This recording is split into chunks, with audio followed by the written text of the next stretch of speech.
Okay, so everyone should have their quiz. The quiz answers are posted online, and I also upload your grades to Blackboard. So keep up with that. Make sure it matches the grade you got, the grade you have in Blackboard. My grader grades the quizzes generally, so I grade your exams for sure. But so if something doesn't look quite right, or if you question it, just let me know, and I can look over that again. I give her kind of an outline, like how many points things should be worth and things like that. But if she adds your points wrong or something doesn't look right, just let me know and I can fix that. They're out of 25 points, so if you're like, what does a 24 mean, or what's a 20 mean, or 25, it's out of 25. So if your score says 19, that means 19 out of 25. So pretty straightforward. The answers are online. If you have any questions, let me know. I'm not going to take the time to necessarily go over this question by question. So you should pull up the answers. Question. I just had a question real quick. It was on the problem that you had going to zero. I can't remember. Is that is that the proper way to write that answer, like to show work or whatever? Yeah, that's perfectly fine. I mean, here it's kind of like a constant over something going to zero is infinity. That's kind of what you say to yourself, and if you want to write something down, that's perfectly fine. If you want to just have like an arrow going to zero, so a constant over something going to zero goes to infinity, and then deal with the positive or negative, however you want to do that. But yeah, you don't necessarily have to have this work. You can just have going to infinity. That's fine. Okay. Generally, there will be partial credit, though. If you have something going over zero and you drop a negative, you get that partial credit if you show me you at least understood that the denominator was going to zero, versus if you just have minus infinity or something like that. So, yeah, this is just kind of like what you would tell yourself, and this would equal that. Because, I mean, it would not be mathematically correct to say this equals this, because it's not an expression. It's an explanation type thing. So. Pretty flexible on things like that, though. Any other questions? If you have a question specifically about your grade, see me after class. Okay, so that's posted online. Does anyone have any questions on Wiley? I have a question on the written homework assignment. Okay.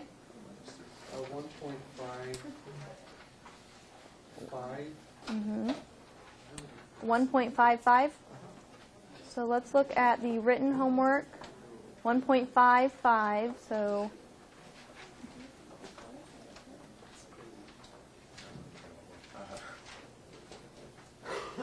okay, so you're looking at this piecewise continuous function. Consider the two functions. Is that right? Okay. My question was on parts E and G. Why it's yes. Okay, so we see E and G. Okay, so we're multiplying two things, and we want to know. Consider the function if it's continuous. So we need to show what that looks like. So let's look at 1.5. So today is the 4th. 1.5, number 5. And we have f of x equals 1 when x does not equal 4, and minus 1 when x equals 4. And g of x is defined as 4x minus 10 when x does not equal 4, and minus 6 when x equals 4. Okay, so we're asked on part G, sorry, what was it? Part E was the first question. So E, they asked about f of x times g of x. Is that continuous? And G? G is g of x minus 6 f of x. Is this continuous?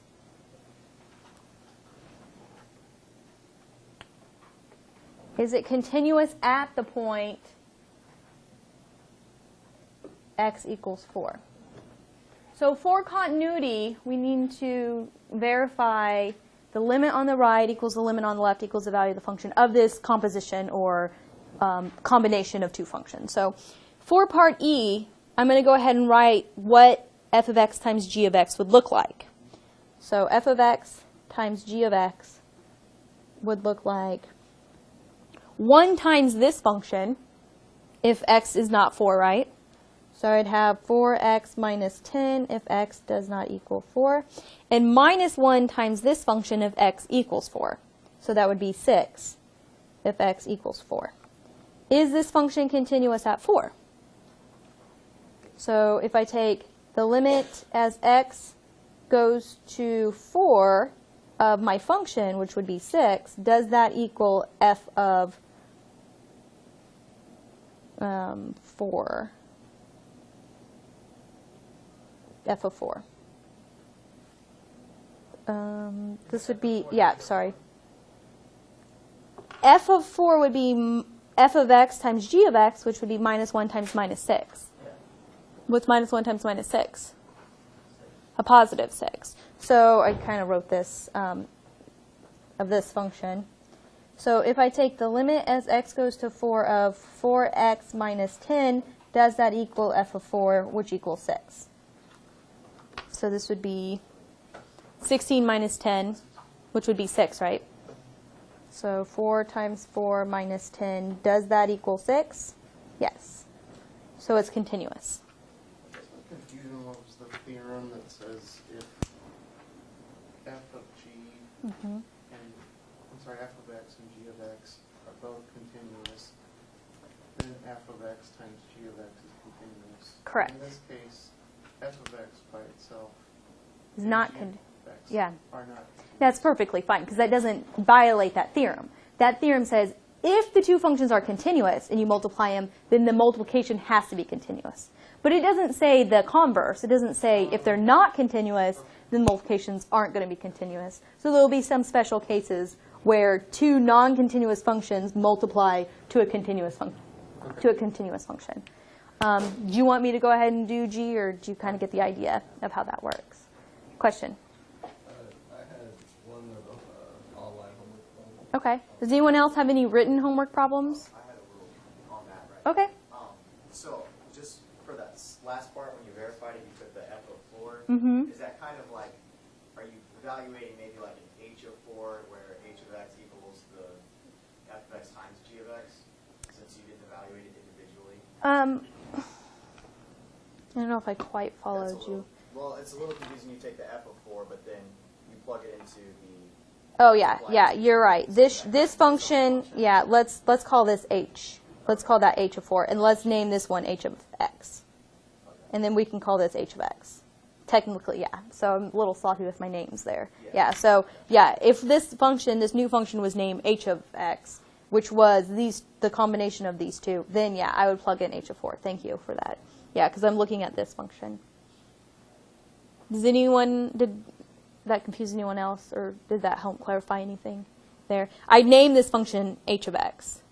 So then when I plug in 4, I plug it into h of x. I plug it into this function. So I should not have used f of x, because f of x is a different function.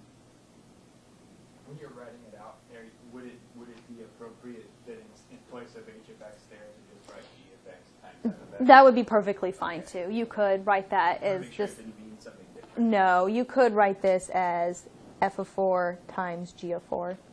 Sure. Okay. Because that's exactly what you did, right? Minus 4 times minus 6 was a positive 6. So you could write that. All right, any other questions on the written homework while I have the book pulled up? Okay, so then we have some questions on the Wiley homework. So if we go to assignments, go to students view, section 2, class assignments. What's 1.3?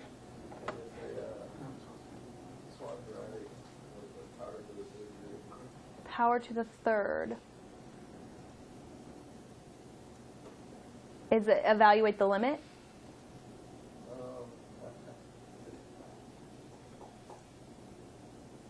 I think it's one of those where it's like reduce it and you have to take out a common. Okay, so it's one that you have to use long division probably? 32. Yeah, might be that. We can talk about that one. It might be 1.2. I think you're thinking of 1.2. So here's an example of 1 to the 4th power, where you need to factor out a 0, x equals 0. No, you don't have a problem with that one, sorry. one? Quadratic. Here, cubic. Okay, so did we talk about one like this in class? We talked about one like this in class. You have to use long division here. You know 4 is a factor. So you can either use long division or synthetic division. T minus 4 is a factor. So when you factor that out, you're left with a quadratic. And T minus 4 is also a factor down here. So those T minus 4s cancel, and you just plug it in. You can look at the notes online, too, from a previous class. OK, so another question on 1.3, number 32. So this problem, you're going to have to rationalize the numerator. So you need to multiply top and bottom by the square root of x to the 4th minus 7x squared plus x squared. So when you do that, you're left with an x to the 4th minus 7x squared minus x to the 4th. The x to the 4ths cancel. You have some stuff on the denominator. You simplify, and you go from there. So I will start this problem. This is 1.3, number 32. And you look for the limit as x goes to positive infinity of the square root of x to the 4th minus 7x squared minus x squared. Okay. So your approach here is to multiply top and bottom by x to the 4th minus 7x squared plus x squared.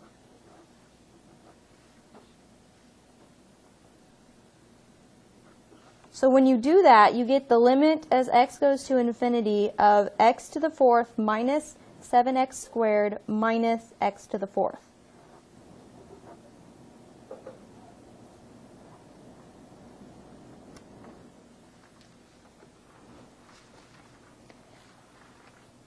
Right?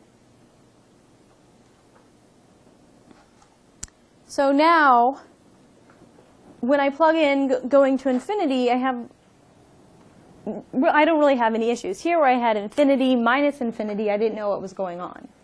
So now at this point, I'm going to divide top and bottom by something convenient that's going to cancel the highest power of x in the denominator. What's the highest power of x in the denominator?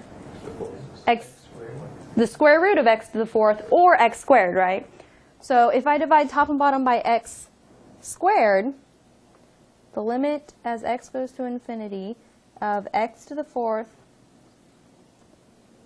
go ahead and x to the 4s are going to cancel. I don't know why I wrote them, but I have x squared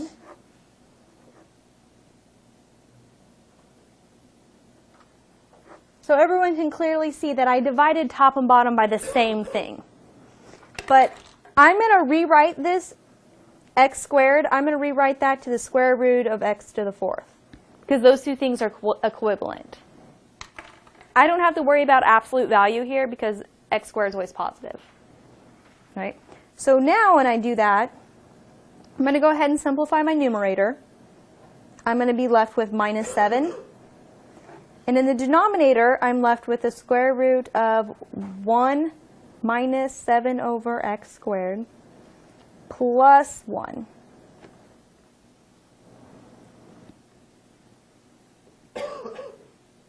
And I'll let you guys finish that. It's pretty close to being done.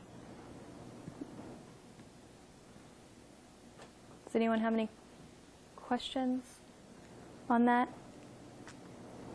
Anytime you have a radical sign, you're going to look at the highest power of x in the denominator, divide top and bottom by that, but pick it conveniently that you could rewrite it to pull it up into the numerator, up into the square root to simplify the radical. Any other questions on Wiley or the written homework? On Wiley or the written homework? No, on Wiley. So assignments 1.5.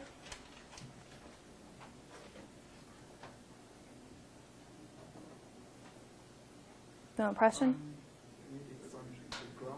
The graph? Okay, so on the graphs of the functions, you have to graph something that has a removable discontinuity. So the hint here is you might need to reflect one ray. You're going to need 2 rays, and you might want to reflect one so that it goes to minus infinity or infinity, depending on what you need. And in this problem, it tells you that the limit exists at c, so the limit on the right has to equal the limit on the left, but the value of the function doesn't equal the limit. So you want to sketch a graph of a function with removable discontinuity at c, in our case c is 4, that f of 4 is 6, but it's also known that function value at 0 is 2. So I know f of 4 is 6, so f of 4 is 6. So zooming in here, I can see f of 4 is 6.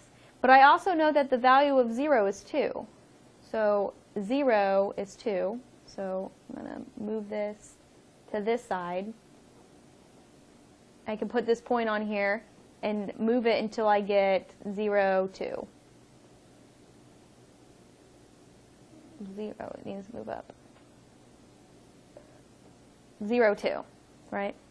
So now this ray, the value at 0 is 2. The function is continuous everywhere except at 4. Turns out I need to move this. So this point would be 4, 2, but the value of the function at 4 is 6, not 2. So for it to be continuous everywhere, I need an array in here that's going to go right on top of this, because the limit on the right has to equal the limit on the left. So that means at this point, and if I, sometimes you can zoom in to make it a little easier to get it to line up.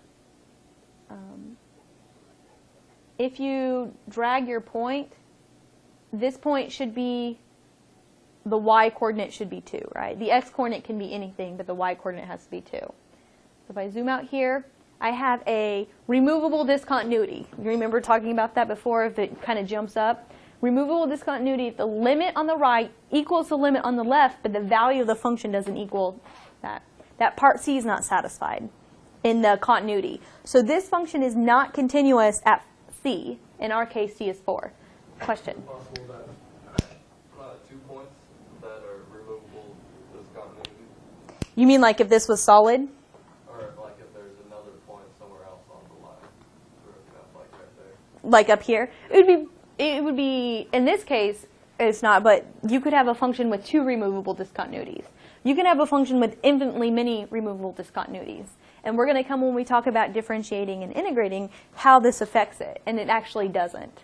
A removable discontinuity doesn't affect it. Where it would affect it if it was a jump, like a stair-step function, where you have something that turns on and turns off. Happens a lot of times in electrical engineering when you have circuits and something, because you'll have something to code something, okay, at this point it's on. So you'll have a function that's going along here, and then all of a sudden it pops up. And it's not a continuous pop, it's an instantaneous pop. So it's not like it eventually gets up there, it's up there. And so you have to account for that when you get to that point. But does that make sense?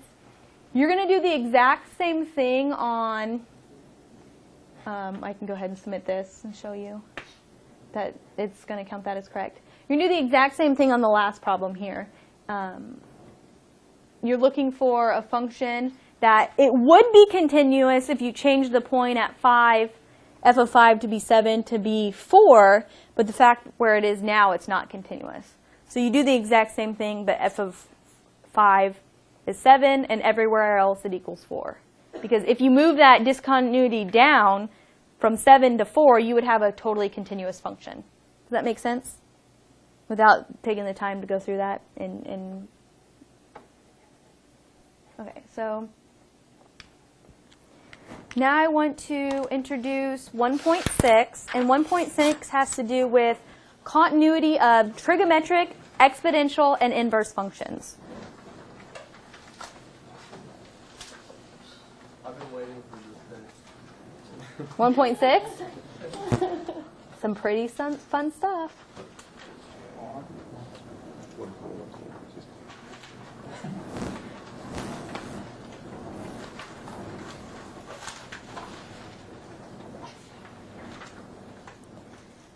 So your book first talks about sine and cosine.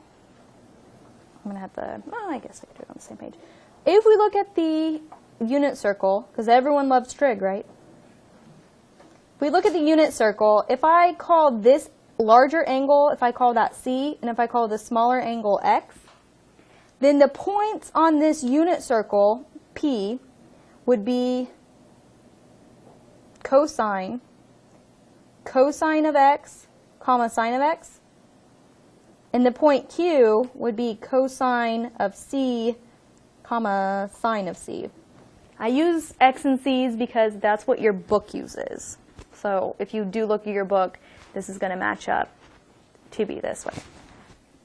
So if we talk about continuity, which we were going to lead to, if I take the limit as X approaches C, then this point P is going to approach point Q, meaning that cosine of X as X approaches C is going to go to cosine of C. And the same thing with the sine of X as X approaches C. So if I write this out, the limit as X approaches C of sine of X goes to sine of C. And the limit as X approaches C of cosine of X goes to cosine of C. They're continuous, right? Part C is satisfied of continuity, which was the major one, right? The function has to exist, the limit has to exist, and then they have to equal each other. The value of the function has to equal the limit. So this tells you sine and cosine are continuous. More so, tangent, secant, cotangent, cosecant are also continuous in the domain that makes sense, right? Because we can't talk about the limit as X approaches C of tangent where cosine 0, right? Because tangent is sine over cosine. So let me kind of write that up in a way. So we have, from this little picture here, we have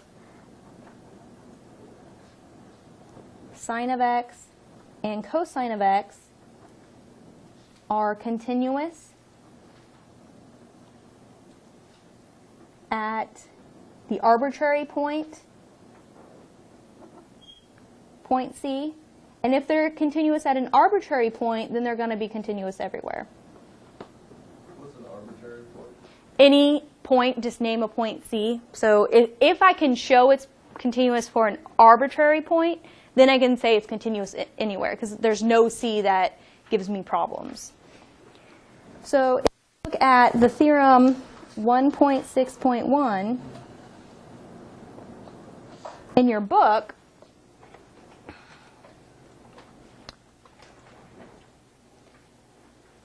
we have, we have this theorem, and here's the important thing of this theorem. If C is any number in the natural domain, it has to be in the domain. So for tangent, minus pi over 2 is not in the domain, right? Because tangent's not defined at minus pi over 2. So we would never talk about the limit as X approaches minus pi over 2 of tangent of X. That's not defined. We could talk about it on the left and right, right? The limit as X approaches minus pi over 2 on the left or on the right of tangent, and then we would have to look at the graph.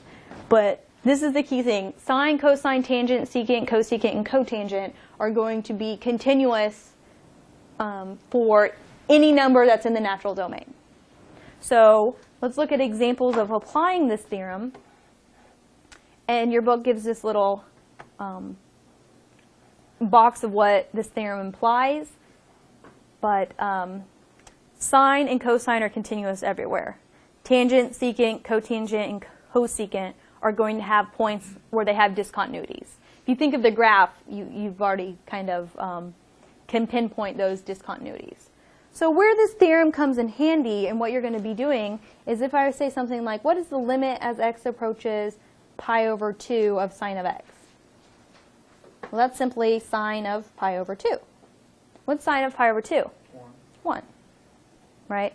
Multiple ways you can think of that. If you want to think of it the unit circle, if I look at pi over 2, this is point 0, 1. The 0 is cosine of X. The 1 is sine of X. Or you can think of the graph.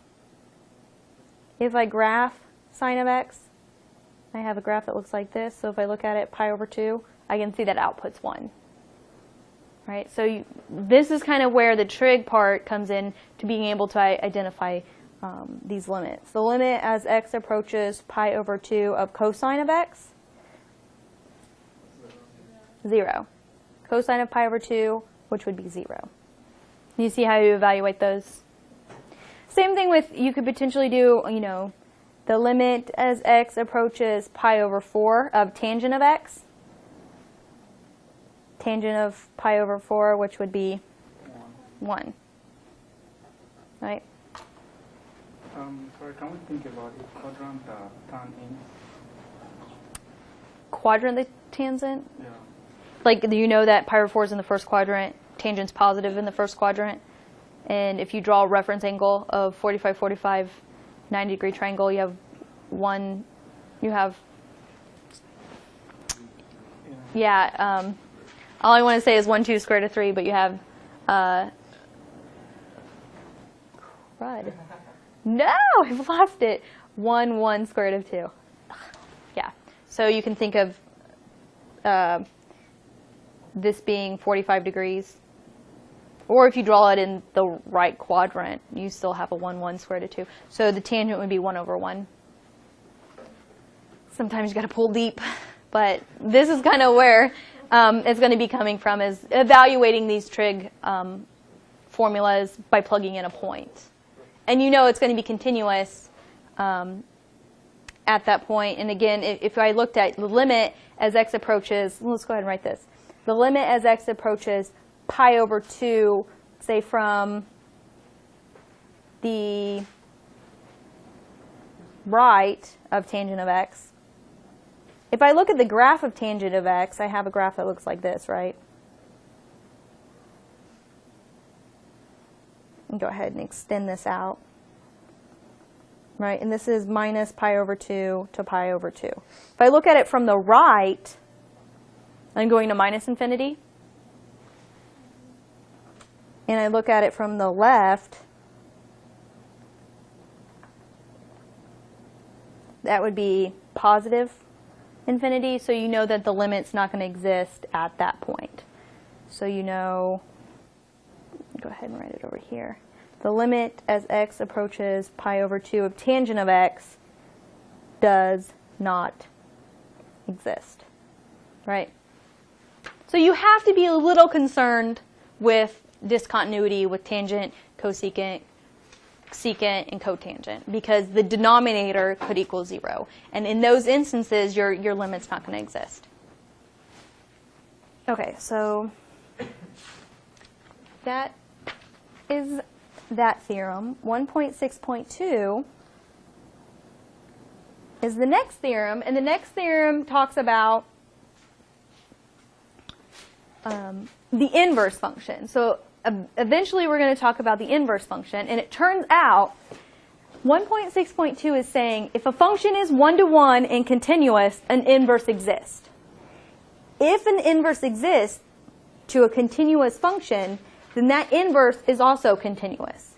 So then we get the sine, cosine, inverse cosine, inverse tangent type functions, but it has to make sense on a domain, right? We have to limit sine to minus pi over 2 to pi over 2 for the inverse to make sense. Same thing, cosine we limit from 0 to pi. So the inverse cosine is only going to make sense in the first and second quadrant. Inverse sine only makes sense in the fourth and first quadrant. You guys kind of remember that from trig, how to get the inverse functions. This theorem is telling us if we know the original function is continuous on a domain, then the inverse function is also going to be continuous on the range of the original function, which would be the domain of the inverse function, right? We have domain and range. So if I have a first function, I have the domain and range. The inverse function, the domain and range is flipped, right? And we'll do some examples of that. So we have to be a little bit careful, because for a function to be one-to-one and continuous tells us an inverse exists. And it also tells us that function is one-to-one and continuous. So if we know it's one-to-one, it's going to have a specific domain where it's continuous on, which might not be the same as the original function. It will be the range of the original function. Let me go ahead and write a little bit of what that's saying, so you have some ties to this theorem. f inverse of x of a continuous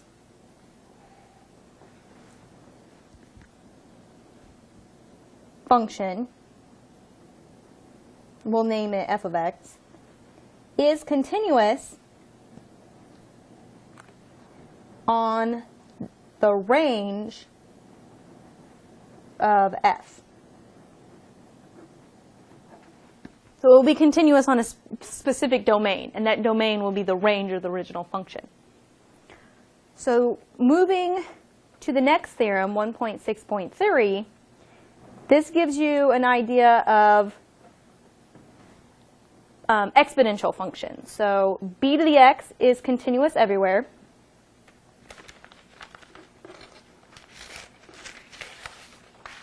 I want to say b to the x is continuous everywhere.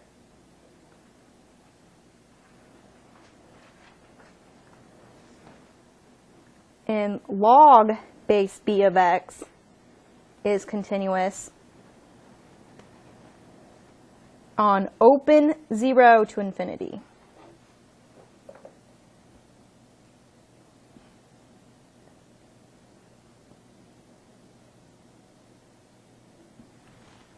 In calculus, we tend to deal with exponential functions of e to the x. In biology, you do more of b to the x type functions. Something might grow at a rate of 2 to the x power. So the inverse of 2 to the x power is log base 2 of x. So there's a little bit of interaction of how these two functions work. They cancel each other out. They're inverses of each other. More so, the special case when b is e, we have e to the x and ln of x. The domain of e to the x would be minus infinity. Sorry, the domain of e to the x is minus infinity to infinity. The range is 0 to infinity. The domain of ln of x would be 0 to infinity, and the range would be minus infinity to infinity. Right? If you think about graphing them, you can kind of see the domain and range. So what this is saying is this function is continuous on any number. This function is only continuous on 0 to infinity, but not including 0. I can never plug in natural log of -5. It just wouldn't make sense. So to even talk about this inverse function, we can only talk about it on this domain. Make sense? So is there any graph that represents this? So the graph for like any, so if I have b to the x, I have something that looks like this. This might be b to the x. If I have ln of x, it might look something like this. Or log base b of x. Depending on what b and x is, but that's kind of the general shape. So you can see I can put in any number here, and I only output positive numbers. Here I can only put in positive numbers, but I output any number. So domain and range. Domain is the x-axis, range is kind of the y-axis there. I can only put in positive numbers here. I can't even put in 0. Make sense? Kind of on how they work with each other. Where this comes into play is when we talk about continuity of a more complicated function. So let's look at this example. Where is this function continuous? So if I say this function is natural log of tangent inverse of x over x squared minus 9. So a couple steps to see here. I want to know where this function is continuous. So I can think of my problems. If I can identify any problems, I can throw that out. I start with minus infinity to infinity, identify any problems, throw that out. What I have left is where I have continuous functions at. So identify this first thing here. Really this kind of first thing, x. Can I put anything into tangent inverse? What's the domain of tangent inverse? 0 to, or power to negative power? That's the domain of tangent. Okay. Very good. Oh, Yeah. So sometimes it thinks of just, if you can picture the graph, you can pretty much get the domain and range. So if I look at the graph of tangent inverse, the graph of tangent inverse of x looks like this. The range is minus pi over 2 to pi over 2, but the domain can be anything. I don't have any problem if I plug in any number, right? So no problems here. Great. So then my next step is looking here. Do I have any, can I plug anything into ln of x or natural log? It has to be positive, right? So I have a problem if tangent inverse of x is less than or equal to 0. When does this happen?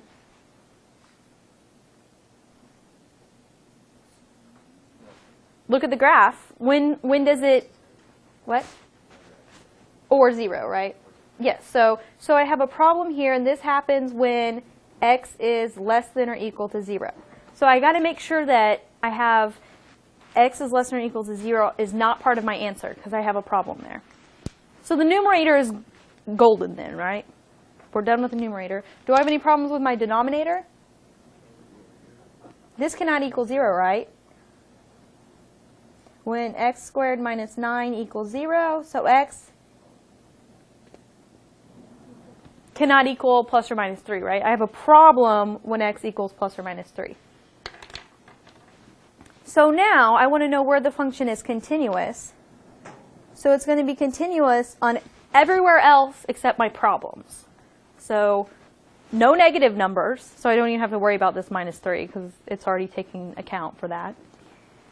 But 0 to 3 is fine, right? I don't have any problems 0 to 3. And 3 to infinity, I don't have any problems. So I can't include this 3. So I'm continuous from 0 to 3, union 3 to infinity. And that would be my answer there. It's continuous on any other intervals. This is the largest one that includes these two. So if there's an interval that included negative number, it wouldn't be continuous on that. If it was an interval that included positive 3, it wouldn't be continuous on that. Any questions? So the next thing we're going to talk about is using the squeeze theorem to obtain a limit.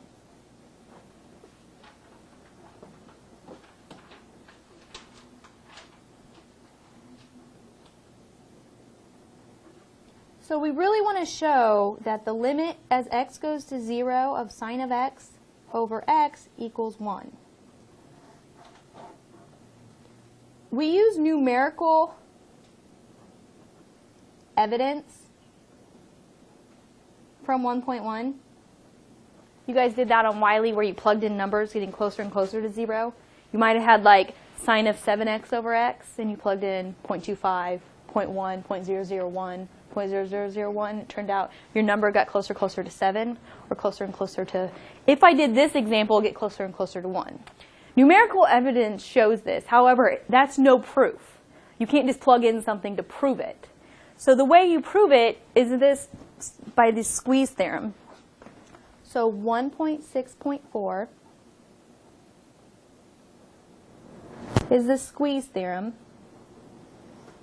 And what the squeeze theorem states is let f, g, and h be functions such that g of x is always less than or equal to f of x is always less than or equal to h of x. If I can show that the limit as x goes to c of g of x equals the limit as x goes to c of h of x, if I can show that equals L, then I can prove that the limit as x goes to c of f of x also equals L, right? So graphically what this is saying is if I have some top function, we'll name that h of x, right? It's the always greater than or equal to a function. And then we have a bottom function, let's say g of x, this point C here. And then let's say I have this function in between here. It's doing something crazy. if I don't know how to calculate this limit of this middle function, but I know this middle function is always bounded by these two other functions, and I know the limit of h of x and g of x at c is L, so I would have that this would equal L, then I can conclude that f of x also has to go to L, which kind of makes sense, right?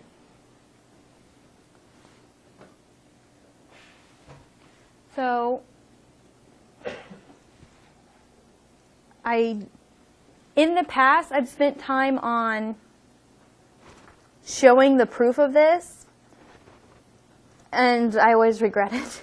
So I'm not going to necessarily go through the proof of this sine of x over x equals 1, but I want to walk you through it and convince yourself that this is a really creative way to go about it, and it shows it using some geometry, but there's no way I would ever ask you to prove this. There's no way you're ever going to have to pull this out of thin air.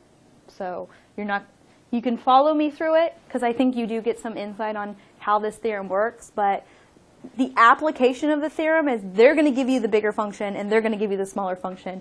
Then they're going to ask you to make a conclusion about the middle function, and if you can use the squeeze theorem for that. So we really want to show sine of x over x, the limit as x goes to 0 is going to approach 1.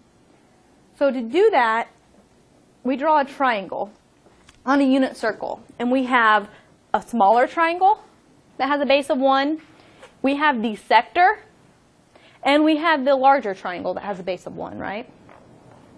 The point here, the height, is going to be sine of x. For this smaller triangle, if this point on the triangle, if I connect this as a triangle, to find area, I take 1/2 base times height. For area of a sector is the radians divided by 2.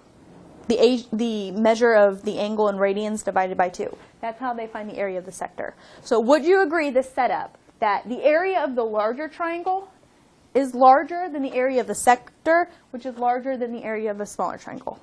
Right? So they're bounding the area of the sector here. But I really want this to look like sine of x over x. So by this proof,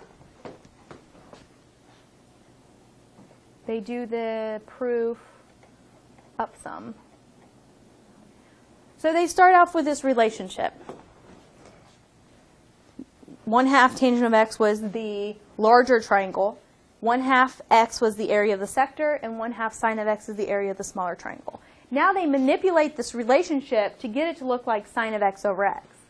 So they multiply through by 2 divided by sine of x. They get this relationship. They take the reciprocal.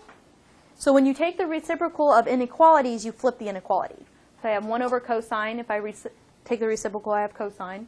So I have a greater than here, then I have a less than. Make sense? So they get this relationship, which is exactly what they wanted because they want to be able to evaluate this middle relationship. So what's the limit as x goes to 0 of cosine of x? 1, right? Cosine of 0 is 1. What's the limit as x goes to 0 of 1? 1. By doing this, the lower function always goes to 1, the upper function always goes to 1. So that tells us the limit as x goes to 0 of sine of x over x is 1.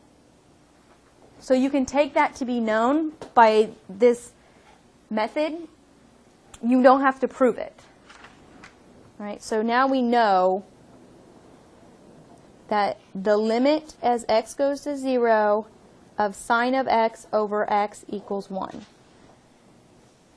Now we can use this to show limits of functions that are close to this. So let's see where we're going to see examples. What if I was talking about the limit as x goes to 0 of sine of 7x over x? What's this going to go to? 7, right? Because you've done examples like that where you plug in points. The reason why it goes to 7 is because you need to get this exactly in the form sine of 7x over 7x to go to 1. And so if I divide by 7, I also have to multiply by 7, right? So this thing goes to 1. So we have the limit as x goes to 0 of 7 times 1, which is 7. Do you guys see that? So in general, the limit as x goes to 0 of sine of something x divided by that something x goes to 1. So if you have sine of 8x, you have to divide by 8x to get that whole thing to go to 1. Right? What about the limit as sine goes to 0 of sine of 5x over sine of 3x?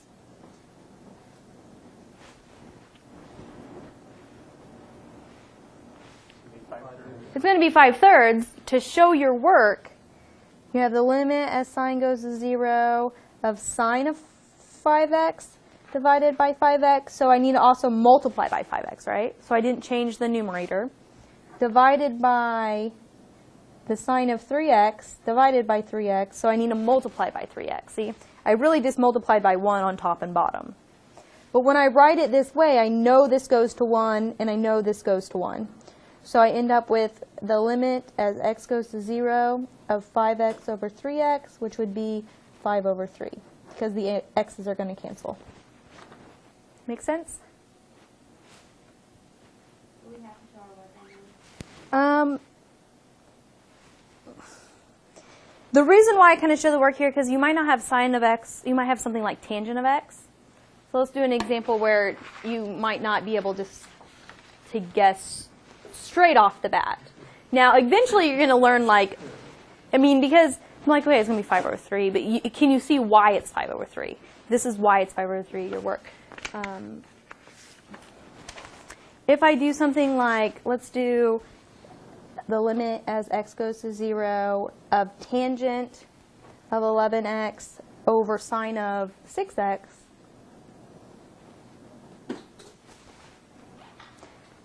You could probably guess. Probably be right if you did guess.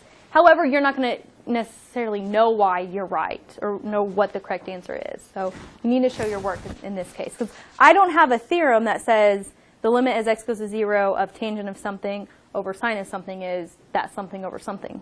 So I need to show my work here.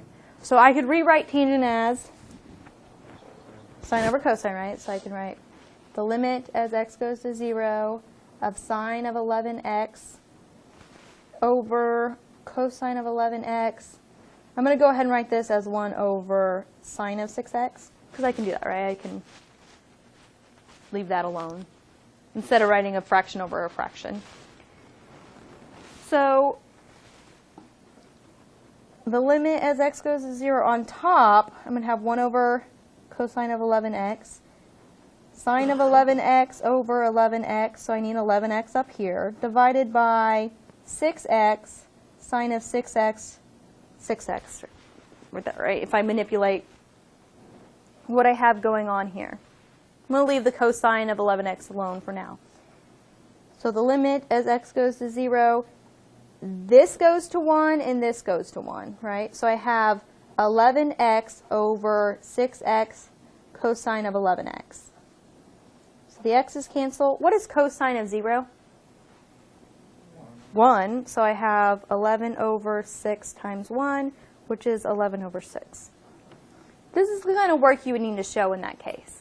But now you can kind of see how things are going to cancel. And if I give you the limit as x goes to 0, tangent of 10x over sine of 2x, your answer is going to be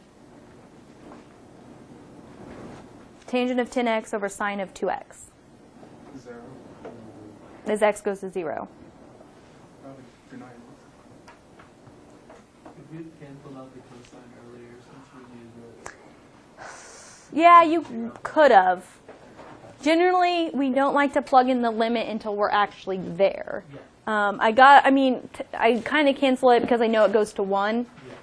You could have it going to 1. That would be fine. All right, so we will do one more example over this section tomorrow and then start 2.1. So what you're getting at is just from doing this problem now.